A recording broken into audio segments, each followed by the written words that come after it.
Olá pessoal, tudo bem com vocês? Antes de começarmos a aula, eu vou te fazer uma pergunta. Você é uma pessoa curiosa? Já tentou entender o porquê do seu peso, da sua altura ou da cor da sua pele? Ou também porque os filhotes do seu cachorrinho saíram com os pelos de cor diferente dos pais dele? Então, hoje, nesta aula, eu estarei explicando para você o porquê de tudo isso. Você vai sair daqui expert no assunto. Aham, sei.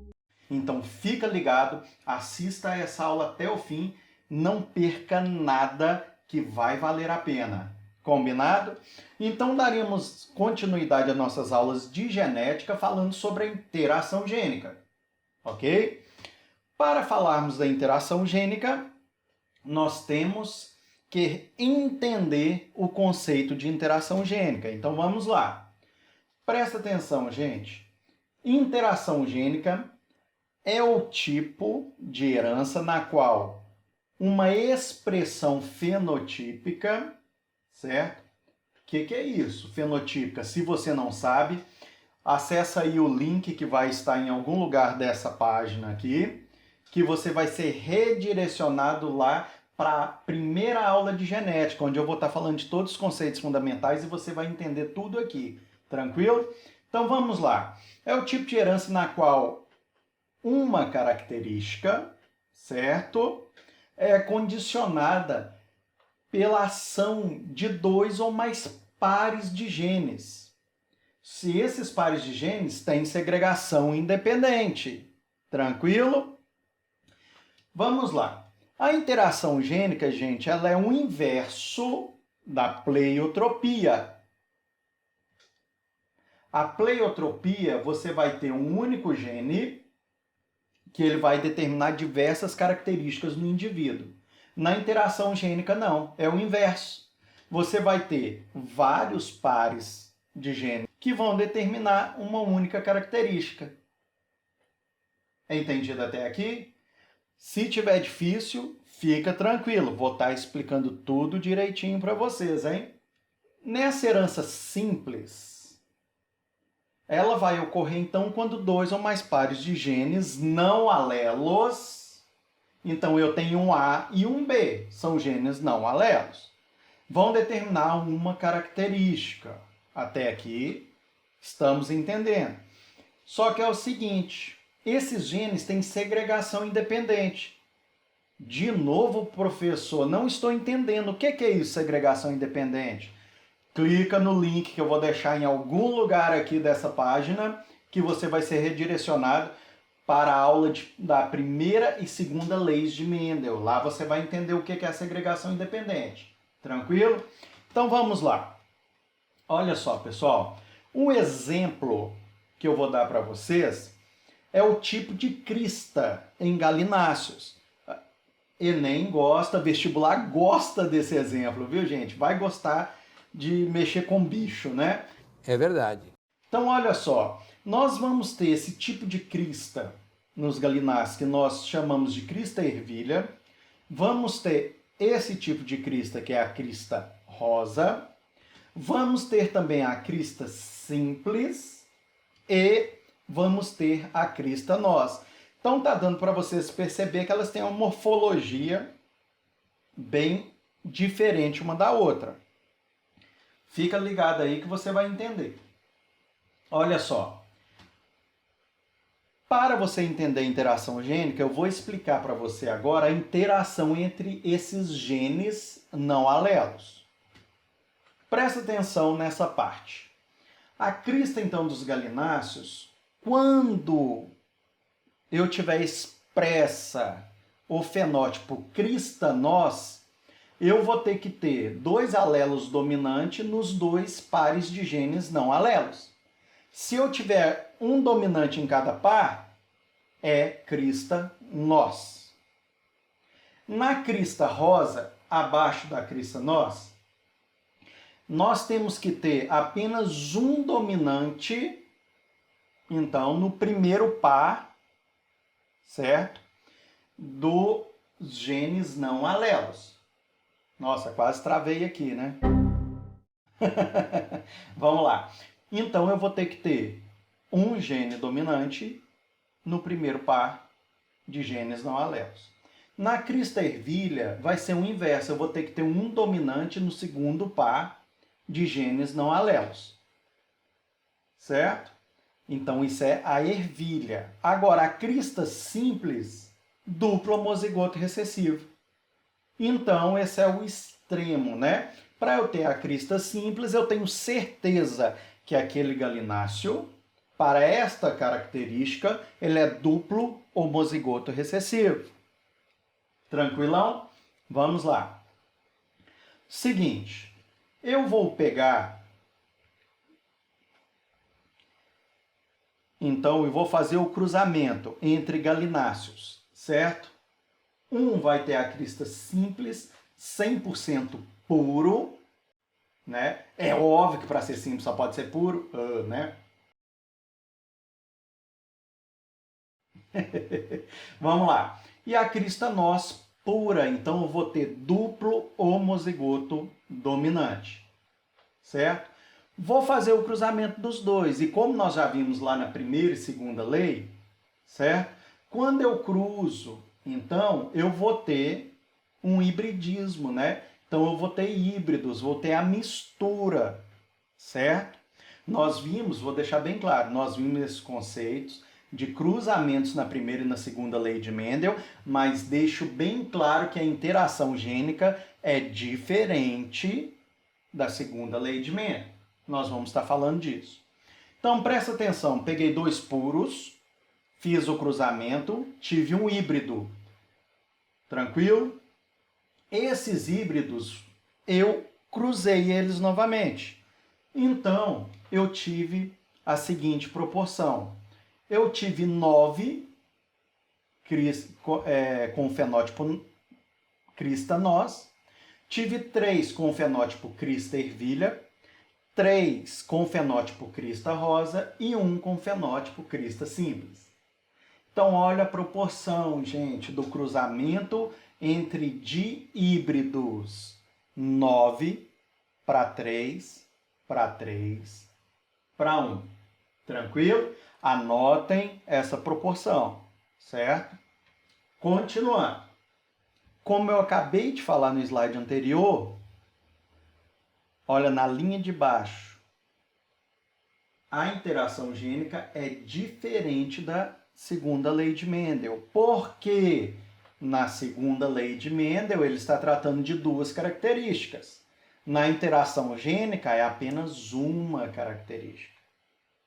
Beleza? Continuando, então. Pus aqui, então, uma imagem dos tipos de crista, certo? Para vocês estarem entendendo. Olha aí. Então, nós temos a ervilha, a rosa, a noz e a simples. Olha como são bem diferentes. Lá no desenho, né, a gente fica na dúvida com o desenho. Agora, vocês olhando essas fotos, vai ficar mais claro que eles são morfologicamente bem diferentes. Não é verdade? Professor do céu, acabei de achar uma coisa diferente. O E veio antes do R. Gente, não importa, tá? Os dois estão interagindo entre si. Tá tranquilo?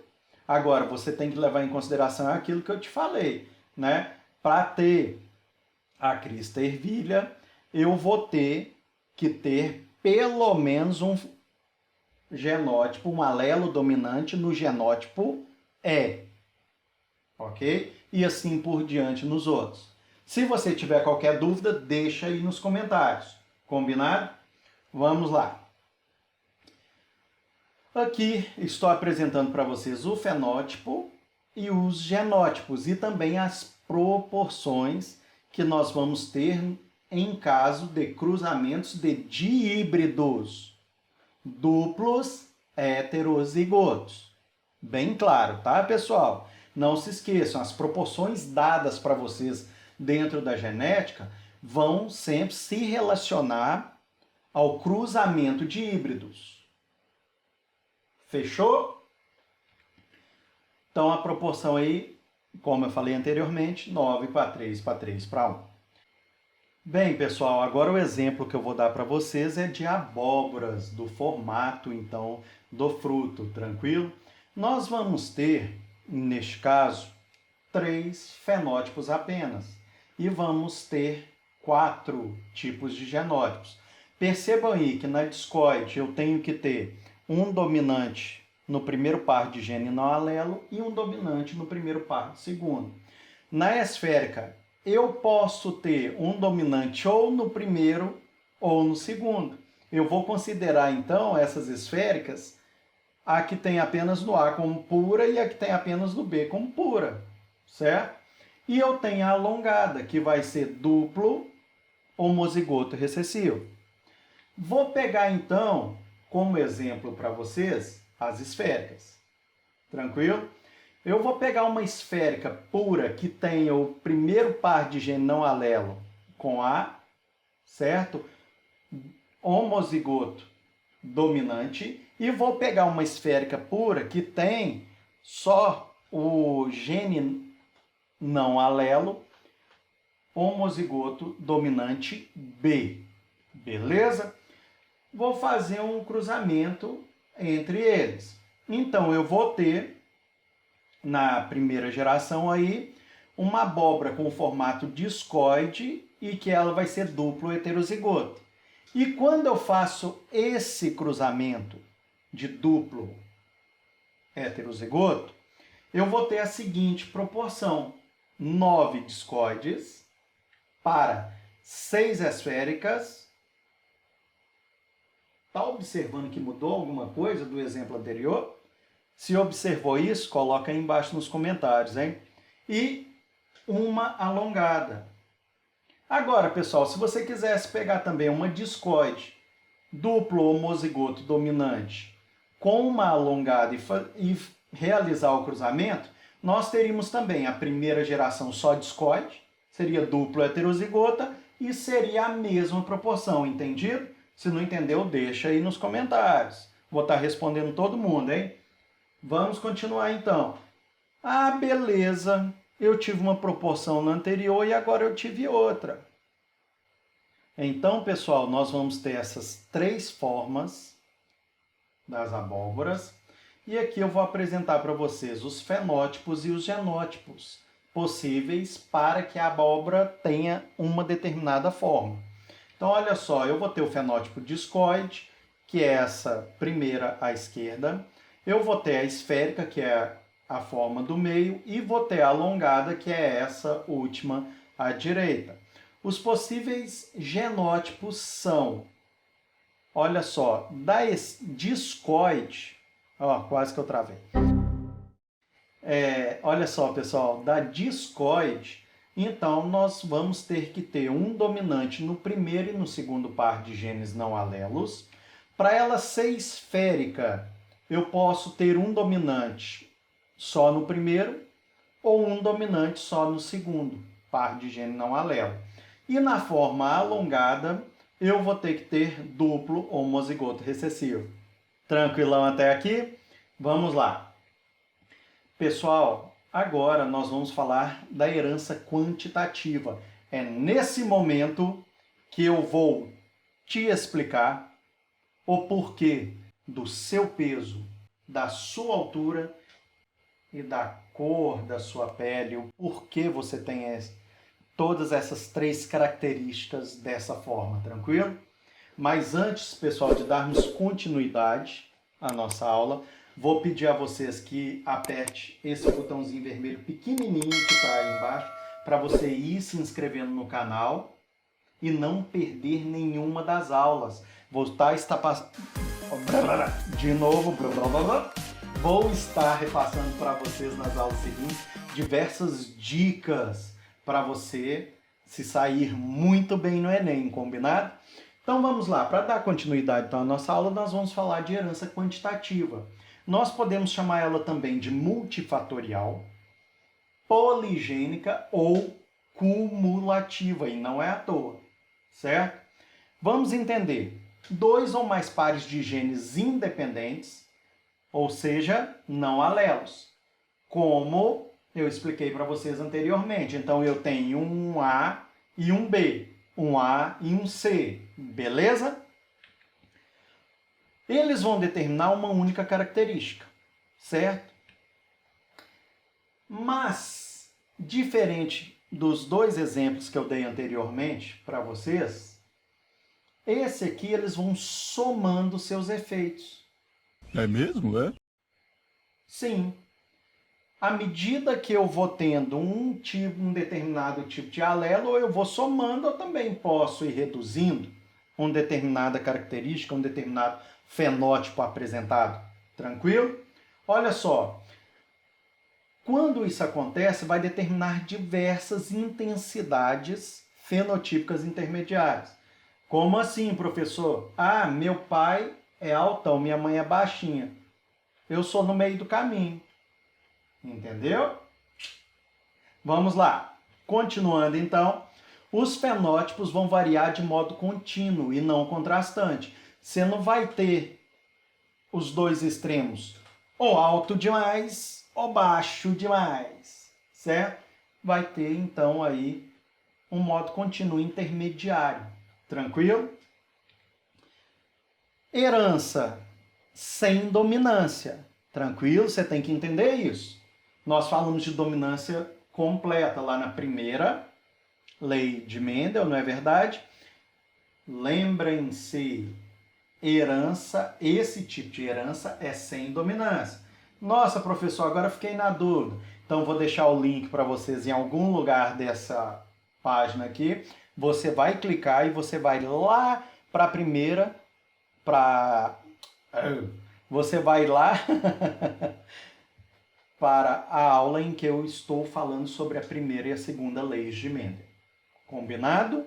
Aí você vai assistir aquela aula e vai passar a entender tudo isso. Combinado?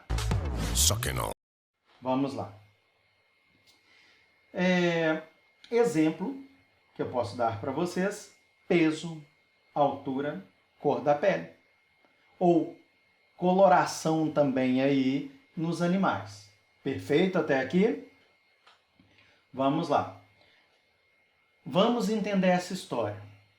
Esse tipo de característica é formado por polisgenes, vários genes, em que cada alelo vai intensificar ou vai reduzir o fenótipo observado.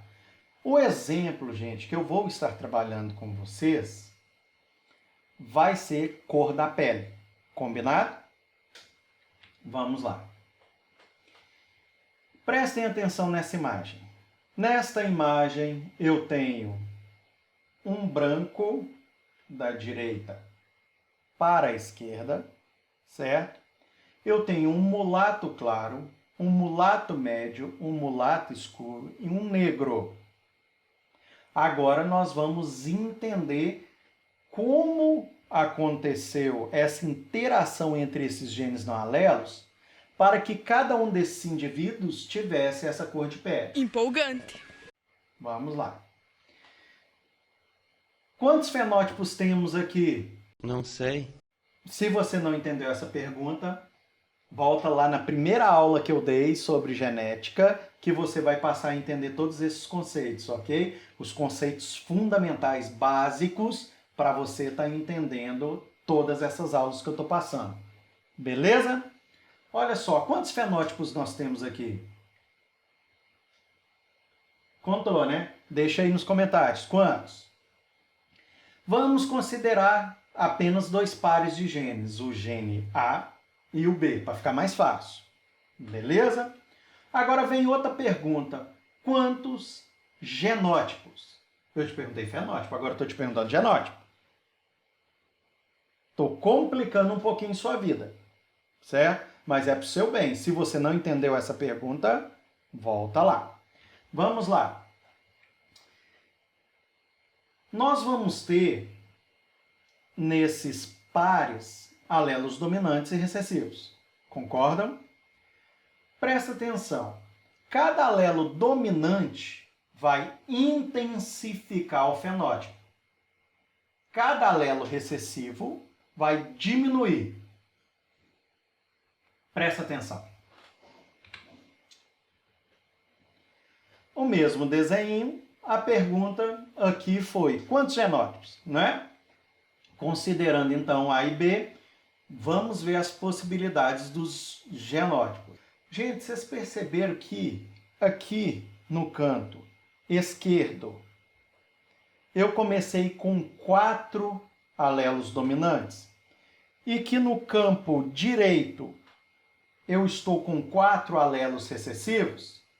Então presta atenção, quando eu tiver uma pessoa negra, o genótipo dela vai ser duplo homozigoto dominante. Vou ter 4 alelos dominantes. Quando a pessoa for branca, eu vou ter 4 alelos recessivos. E à medida que eu vou aumentando a quantidade de alelos dominantes, a cor vai intensificando. Não importa em qual dos dois pares de genes não alelos esteja esse alelo dominante. Ah, entendi! Finalmente! Se você não entendeu, pessoal, deixa aí nos comentários sua dúvida que eu vou ter a satisfação de estar respondendo a todos. Combinado? Dando continuidade, olha só. Então, para eu ter um negro, única possibilidade de genótipo que eu vou ter, duplo homozigoto dominante. Tranquilo? Nesse caso, eu tenho 4 genes afetivos que afetaram uma característica, que nesse caso é a cor da pele. Entendeu? Agora, no mulato escuro, eu vou ter 3 alelos dominantes, não importa onde esteja. Certo? Eu tenho 3. Se eu tenho 3, então eu vou ter um mulato escuro. E o próximo, professor, eu vou ter 2. Tá vendo, gente? Vai reduzindo a quantidade de genes afetivos que vão afetar determinada característica. Tranquilo? No mulato claro, apenas um gene afetivo. E no branco eu vou ter 0 dominante ou nenhum gene afetivo. Agora deu para entender. Tranquilão? Vamos lá, gente. Olha esse exemplo aqui.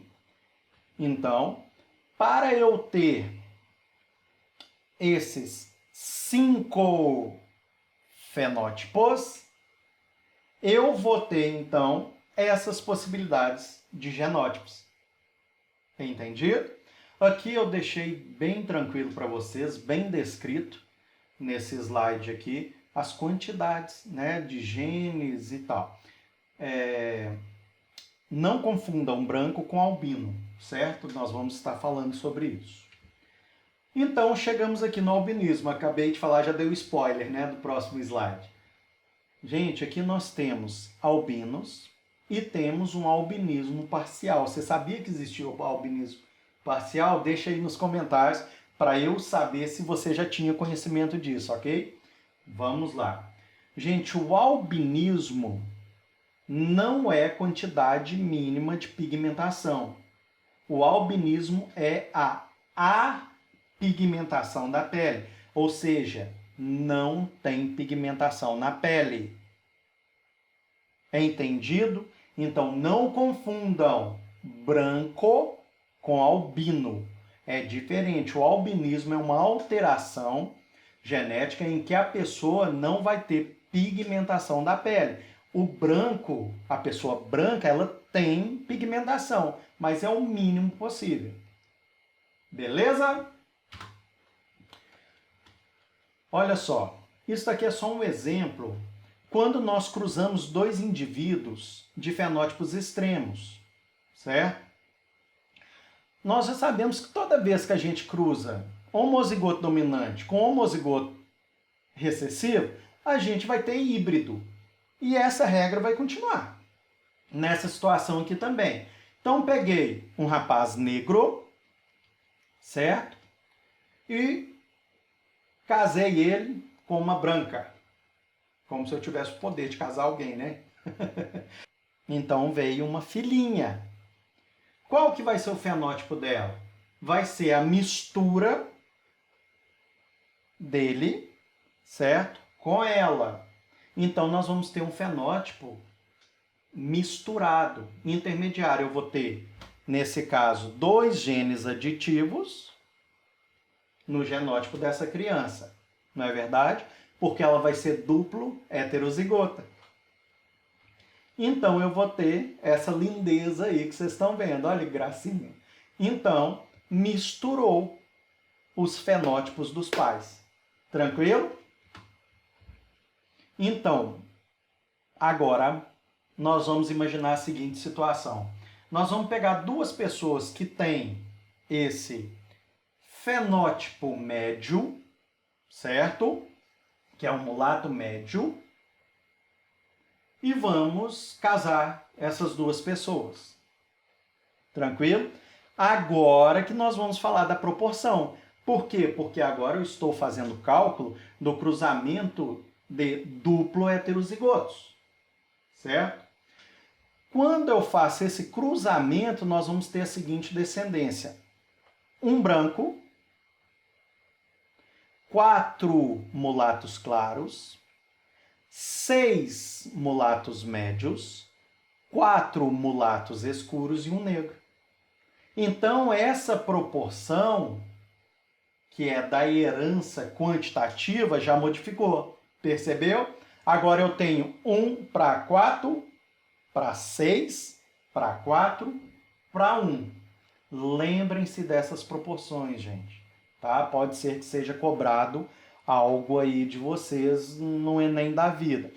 Bem que no Enem a parte de genética costuma ser em torno de 12%, mas fica esperto. Tranquilão? Beleza? Vamos lá. Aqui eu fiz um quadro com as proporções para vocês e os tipos de gametas, não é verdade? Nas aulas aí anteriores, nós falamos da formação de gameta, lá na aula da primeira e segunda lei de Mendel. Também vou estar deixando aí o link em algum lugar aqui da página, tá certo? Para vocês estarem acessando caso vocês tenham alguma dúvida, combinado? Então nós vamos ter a seguinte proporção, olha só, eu vou ter um negro, ficou vermelhinho aí, eu vou ter 4 mulatos escuros, vou ter 6 mulatos médios, 4 mulatos claros e um branco. Entendido? Agora, por que eu tive, gente?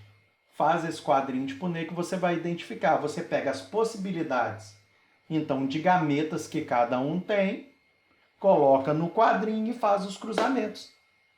Tranquilo?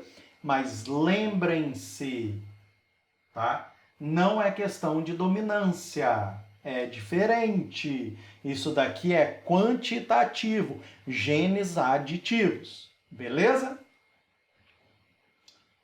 Como que eu vou calcular a quantidade de fenótipos possíveis e genótipos? Vou ensinar para vocês. Vamos lá. Para você fazer esse cálculo do número de fenótipos, você vai pegar o número de genes e vai somar com 1. Como assim? Todos os exemplos, gente, que eu vou dar agora são relacionados a esse exemplo, aquela imagem que eu coloquei com aqueles 5 indivíduos, cada um com uma cor de pele, tá? Nós temos aqui, gente, quantos genes? 4. Então, eu vou pegar esse número de genes mais 1. Então, eu vou ter 5 fenótipos expressos. Não é isso que aconteceu lá atrás, na imagem? Nós temos branco, mulato claro, mulato médio, mulato escuro e negro. 5 fenótipos. Beleza! Agora, para você calcular o genótipo, gente, presta atenção nisso aqui, porque é diferente você falar de classe genotípica e quantidade de genótipos, certo? Presta atenção aqui. Para eu calcular o número de genótipos, eu vou pegar a base 3 e elevar a n. Por que a base 3, professor? Não sei. Presta atenção. Eu não tenho 3 possibilidades de genótipo? Eu tenho homozigoto dominante, heterozigoto e homozigoto recessivo. Então, a base 3 elevada a n. Gente, o n vai ser o número de pares de genes heterozigotos que você vai encontrar em um determinado genótipo. Você pode ter lá A, B, C, D, E, F, G, H e J, até onde você quiser. certo? Num genótipo. Você vai olhar aquele genótipo todinho, como eu expliquei lá na segunda lei de Mendel. Vou deixar aí o link. Então você vai contar quantos genes heterozigotos. Só heterozigoto. Dei um exemplo simples aqui na parte de baixo. Eu tenho duplo heterozigoto. Professor, eu tenho duplo heterozigoto, então eu vou levar em consideração como sendo 2. Eu tenho 2 genes heterozigotos, então vou pegar o 3 e vou elevar a 2. Então o número de genótipos que eu tenho, tá? No caso, pegando então como referência aí esse genótipo aí, é 9. Entendido? Agora presta atenção. Aqui eu coloquei o exemplo para vocês, mas prestem atenção no próximo slide. Nesse caso aqui, gente, nós vamos falar de classes genotípicas. Quando você se referir a classes genotípicas, você vai pegar o número de pares de gene. Não é só o heterozigoto, você vai pegar todos os pares de gene que tem. Se você pegou um genótipo que ele tem A, B, C, D, E, F, você vai pegar o 3 e vai elevar a 6. Nesse caso aqui, vai dar coincidência, porque eu dei exemplo bem simples para vocês dos genótipos. Agora, das classes genotípicas, pode dar completamente diferente. Entendido? Olha só. Eu vou ter, então, número de classes genotípicas, vou pegar a base 3, vou elevar a 2 também, porque eu peguei aquele mesmo exemplo lá que nós falamos lá da imagem. Não é só 2, A e B? Então eu peguei esse mesmo exemplo. Nós vamos ter 9 classes genotípicas. E não 9 tipos de genótipos. Combinado? Entendido? Qualquer dúvida, deixa aí nos comentários. Vamos lá. Como calcular quantidade de pares de poligenes? O que é o poligene, gente? São os genes, então, que vão ser adicionados, não é verdade? Desse exemplo da cor da pele. Você vai pegar, então, para você saber o número de pares de poligene, você vai pegar o número de fenótipos, 5, menos 1. Lembra que para você descobrir o fenótipo, você vai pegar, então, o número de alelos e vai somar com 1? Volta aí um pouquinho se você ficou na dúvida, tá lá atrás. Nesse caso aqui, você vai, então, pegar o número de fenótipos menos 1 e dividir por 2. Nesse caso, nós temos 5 fenótipos, não é? Então, eu vou pegar 5 menos 1, que é igual a 4 dividido por 2. Lá embaixo não tenho 2 lá na base. Então, eu vou ter 2 pares de poligene. Tá certo isso? Tá sim. Se você quiser, volta um pouquinho aí a aula, que você vai ver que nós temos 2 pares de poligene, que estão determinando essa característica. Beleza? Olha aí quais são os pares. Nem precisa de voltar, né? Então, paguei mico. Vamos lá, continuando então. Gente, então deixando bem claro novamente. Interação gênica são 2 ou mais genes que vão determinar, certo? Uma única característica. E essa interação gênica, gente, ela pode ser de 2 tipos. Uma interação gênica que nós chamamos ela de epistática e não epistática. Complicou mais, gente? Fica tranquilo que é fácil de entender. Olha só, pessoal. Então, epistasia, tá? Fazendo uma descrição geral de epistasia, é quando um gene impede o outro de se manifestar. E o outro é não alelo. Ou seja, A e C, A e D. Tranquilão? Vamos lá. Aqui eu tenho o exemplo. Aqui o exemplo é A e B. Nós temos duplo heterozigoto. Aqui nós vamos ter relação de dominância. O A predomina sobre o dominante, né, do lado de lá, o Azão, vamos falar dessa forma, né?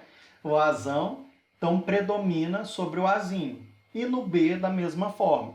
Só que vai acontecer a seguinte situação. Situação de epistasia. Esse par de genes aqui não vai deixar, né, o par de genes A, não vai deixar que o par de gene B manifeste sua característica. Porque eles vão interagir, interação entre os dois. Tranquilo? Olha só. Vamos falar da interação gênica epistática, então. Um gene ou um par de genes vai ter efeito inibidor sobre o outro, localizado em um cromossomo não homólogo, onde nós teremos os genes inibidores, que nós chamamos de epistáticos, e vamos ter os inibidos, que nós chamamos de hipostáticos. Gente, anota isso aí, para você não esquecer. Tranquilo? Isso aí é muito importante você lembrar, em caso de cair alguma questão de epistasia. E já aproveita aí, já deixa o seu like, não esquece que isso é muito importante para o canal. Se inscreve aí, ó, nesse botãozinho vermelho pequenininho que está aí embaixo no vídeo. Clica nele aí para você se inscrever no canal e não perder nenhuma aula. Combinado? Vamos lá. Exemplo para vocês vai ser o pelo nos equinos. Olha só o que vai acontecer. Nós vamos ter dois genes, o H e o P, heterozigotos. O H vai ser dominante e epistático. Acabei de falar com vocês que é muito importante. Epistático é o mandão, é o inibidor. Tranquilo? Nós vamos ter o H recessivo, que vai permitir o surgimento da cor. Que cor? A cor que vai ser condicionada pelo gene não alelo P, que vai ser, quando eu me referir ao P dominante, eu estou me referindo à cor preta. Quando eu me referir ao recessivo, vai ser marrom, o pelo do cavalo. Então, beleza. Para eu ter cor preta, tem que ser dominante. Então, pode ser homozigoto dominante ou heterozigoto. Para eu ter marrom, homozigoto recessivo. Não é verdade? Aí tem a questão de dominância. Nesse mesmo gene, entendido? Agora, se esses genes se interagirem e eu tiver no par de gene não alelo o H dominante, não vai ter nenhuma dessas duas cores. Agora, se eu tiver um homozigoto recessivo, aí sim. Aí eu posso ter uma das duas cores. Então vamos entender isso. Fiz o cruzamento entre um cavalo branco e uma égua branca e eles são duplo heterozigotos. Quando eu fiz esse cruzamento, reparem o seguinte, nós vamos ter então a descrição dos genes aqui, coloquei para vocês não esquecerem, tranquilo? E aconteceu o seguinte, olhem esse quadro. Nesse quadro nós vamos ter aqui os gametas na parte de cima e os gametas aqui de lado. A possibilidade de formação de gameta para os dois é a mesma, concorda? Os dois são duplo heterozigotos. Então vamos passar para o próximo aqui. Nós sabemos que se tiver o H dominante aí no genótipo, não vai expressar a cor. Se ele não expressa a cor, então o cavalo vai ser branco. Se tiver homozigoto recessivo no H, ele vai expressar a cor. Agora a cor vai depender do segundo par de gene não alelo. Beleza? O próximo quadro vai ficar mais claro. Olha só. Quando eu pego esse quadro aqui, eu coloquei para vocês, além do genótipo, eu coloquei para vocês as cores que nós vamos ter então dos cavalos. Prestem atenção que para eu ter um cavalo branco, ele pode ser duplo homozigoto dominante. Então esse é o puro, o extremo, né? Lá da nossa linha. E nós vamos ter o marrom, que é o outro extremo da linha, que ele é duplo homozigoto recessivo. Então aí, ó, eu vou ter a seguinte proporção. Eu vou ter, vai mudar de novo, gente, a proporção. 12 cavalos brancos. Vou ter 3 pretos e apenas um marrom. Novamente, eu tenho uma mudança de proporções. Entendido? Nós já vimos várias proporções aqui, não vimos, pessoal? Nós vimos 1 para 4 para 6 para 1. Nós vimos 9 para 3 para 3 para 1. Nós vimos 9 para 6 para 1. Agora vimos 12 para 3 para 1. Ah, vou ficar doido. Não precisa de ficar doido, gente. É só vocês deixarem todas as dúvidas aqui embaixo que eu vou estar ajudando vocês a memorizar todas essas proporções e a ficar fera nessa parte de epistasia, tranquilo? Vamos lá. Cor de abóboras também, gente. Nós estamos falando pela segunda vez de abóboras, né? Do primeiro foi a forma. Agora nós vamos falar da cor. Olha aí, nós vamos ter abóboras brancas. Sabiam que tem brancas? Verdes, né? E nós vamos ter as amarelas. Tranquilo? Vamos entender. Nessa parte também é epistasia dominante. É a mesma coisa do cavalo, que nós temos que entender. A única coisa que eu mudei de cavalo para abóbora. Tranquilo? Então é a mesma coisa, gente. A ideia é a mesma. O cruzamento é o mesmo. Então fica tranquilo, né? Porque você mudou de bicho para fruto, tá? Que vai mudar alguma coisa, não. Vamos lá, gente. Se eu pegar, então, 2 abóboras brancas duplo heterozigoto e fizer o cruzamento, eu vou ter essa proporção. Olha só. Já tinha assustado, né? Eu sei que você tinha assustado quando vocês viram a proporção genotípica, mas presta atenção, gente. Nós temos aí 2 tipos de genótipo que vai determinar apenas um fenótipo. Então, olha aí, eu vou ter a proporção de 12 para 3 para 1. Essa proporção é a proporção fenotípica. Lembrem-se disso, ok? Agora nós vamos ter também um tipo de epistasia que nós chamamos ela de recessiva. Os anteriores eram dominantes, agora é recessivo. Presta atenção nisso aqui, a cor da pelagem dos ratos. Nós temos ratos branquinhos, que nós trabalhamos neles em laboratório. Nós temos os agutes e temos os pretos. Agora, nós temos que prestar atenção, certo? Que os ratinhos albinos, nós também podemos colocar eles em outro, como exemplo, certo? De outro tipo de herança que nós falamos aqui nas aulas de genética. Se você souber qual que é, deixa aí nos comentários que eu quero saber se você está prestando atenção nas aulas, hein? Se você está seguindo todas as aulas. Não perde nenhuma aula não, hein? Isso pode cair no Enem e você sair prejudicado. Então, no ratinho também, nós vamos ter outro tipo de herança. Deixa aí nos comentários. Vamos lá.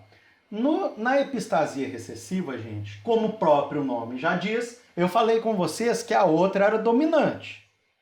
Beleza, então o carinha que vai ser o epistático, não é verdade? Ele é dominante. Agora nós vamos falar da recessiva. Nós temos 2 genes A e C. O A, dominante, determina a cor agute, que é aquele ratinho, né, ali que tinha aquele fenótipo do meio, da imagem do meio, que eu passei anteriormente para vocês. O preto, que é preto, todo mundo sabe o que é preto. Nós vamos ter o C, que vai determinar a formação da pigmentação, certo? Então ele pode ser preto ou agute, se tiver esse C dominante. Agora, Se tiver o recessivo, vai ter ausência de pigmentos. Então, se o segundo par de genes não alelos for homozigoto recessivo, tendo ou não o A dominante ou homozigoto recessivo no A, eu vou ter um rato albino. Então, olha só, pessoal. Vou fazer o cruzamento de agoutis duplo heterozigotos. Eu vou ter a seguinte proporção. Eu vou ter 9 para 3 para 3 para 1. Essa proporção, gente, certo? Ela vai se relacionar a quê? Aos fenótipos. E nós temos 2 tipos de genótipo que vão determinar albino. Diferente lá do passado, que nós temos 2 tipos de genótipos lá que determinavam o fenótipo dominante. Aqui nós temos 2 tipos de genótipo que determinam o recessivo. Tá vendo? Então mudou de novo a proporção. Nós temos 9 agoutis para 3 pretos para 4 albinos. Novamente, mudamos a proporção fenotípica. Nesse caso aqui, então, epistasia recessiva, a minha proporção é 9 para 3 para 4. Beleza? Vamos lá. Até aqui, creio que você tenha entendido tudo. E para você não perder nenhuma aula, todas as aulas têm dica para você do Enem. Não se esqueça de dar aquele like, que é muito importante para o canal, se inscrever e ativar o sininho para receber todas as notificações. Obrigado por assistir esse vídeo até o fim. Um grande abraço a todos, fiquem com Deus e até a próxima aula.